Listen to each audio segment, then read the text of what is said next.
Setting up your taxes is incredibly important. Let's take a look in Vend about how you set up a tax-inclusive store.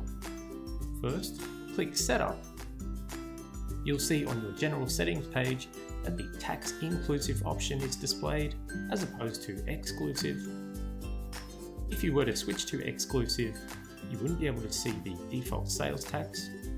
Once we go back to inclusive, you can select a default sales tax, which is automatically applied to every product you add to your store. So I'm going to make our default tax 10% there and save the page. And if we wanted to manage any other taxes, we can find that under Setup and Sales Taxes. You can see we have 3 main taxes displayed up the top that we've created. We've got a local tax, a no tax at 0%, and that sales tax at 10%. We can edit and delete either of those two, except for the no tax option, which is mandatory and cannot be removed from a Vend account. So I'm going to rename the 10% one to GST, leave the tax rate and save that. So that will update the naming of our default tax there. Individual products can have a tax overriding the default.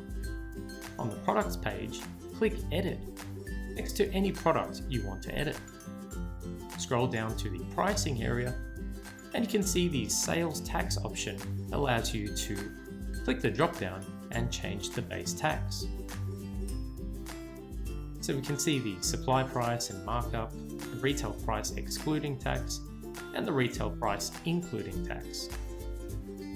So you can see when we adjust the final retail price, the tax and the markup percentages adjust accordingly. So we're going to leave it on 10% though, but it's always good to know that you can override it with another tax if required for a specific product.